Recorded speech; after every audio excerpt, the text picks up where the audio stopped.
চোখের পলক ফেলার আগেই গায়বী সাহায্য লাভের একটি দোয়া। বিপদ ও সমস্যা থেকে মুক্তি পাবেন ইনশাআল্লাহ। তো এই আল্লাহর পবিত্র নামটি আজ পড়ে আপনি দোয়া করবেন।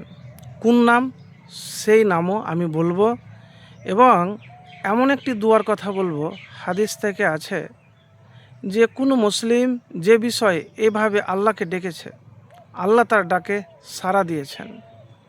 তো কোন দোয়া প্রিয় ভাই? তো ভিডিওটি শেষ অবধি দেখবেন।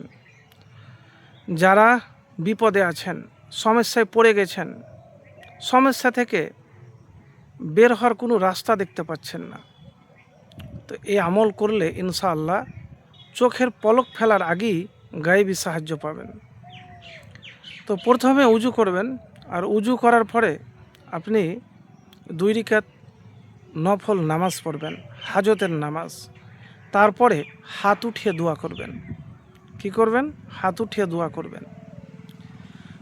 দোয়া যখন করবেন, তো দোয়ার মধ্যে সর্বপ্রথম কিছু না জানলে বা জানলে সূরা ফাতিহা পাঠ করবেন প্রথমে, তারপরে দুরুদে ইব্রাহিম, দুরুদ শরীফ, তারপরে ইয়া হাইয়ু ইয়া কাইয়ুমু বিরহমাতিকা আস্তাগিসু, ইয়া হাইয়ু ইয়া কাইয়ুমু বিরহমাতিকা আস্তাগিসু 3 বার পড়বেন।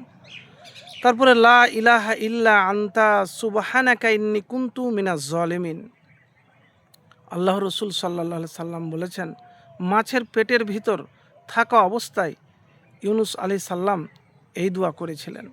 তো আপনি যে বিপদে আছেন, সমস্যাতে পড়ে গেছেন, সমস্যায় পড়লে এই দোয়া আপনি বাদ দিবেন না। তো 3 বার পড়বেন। পড়ার পরে আপনি দোয়া করবেন। যখন দোয়া করা শেষ হয়ে যাবে, ফের একবার শেষের আগে দুরুদ শরীফ পড়বেন।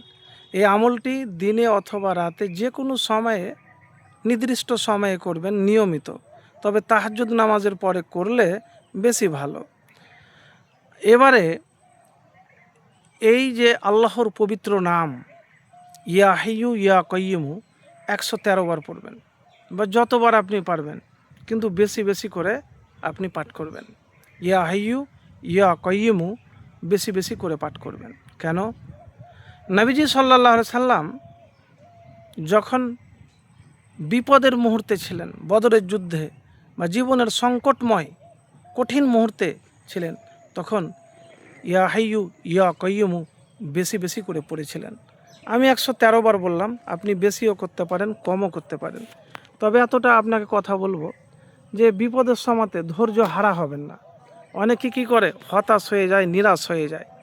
তো আল্লাহর শুকরিয়া আদায় করবেন আন্তরিকতার সাথে, হৃদয় থেকে, আলহামদুলিল্লাহ। আর ইয়া হাইয়ু ইয়া কাইয়ুম, ইয়া হাইয়ু ইয়া কাইয়ুম বেশি বেশি করে পাঠ করবেন। আর আল্লাহু আল্লাহু রব্বি লা উশরিকু বিহি শাইয়ান, এই ছোট্ট দোয়াটি একবার এভাবে আমল করে দেখুন, ইনশাআল্লাহ বিপদ থেকে দ্রুত মুক্তি পাবেন, যদি আপনার দোয়া কবুল হয়। তো চেষ্টা করতে হবে ভাই, হতাশ বা নিরাশ হলে হবে না। আল্লাহর রহমত থেকে কখনো হতাশ বা নিরাশ হবেন না।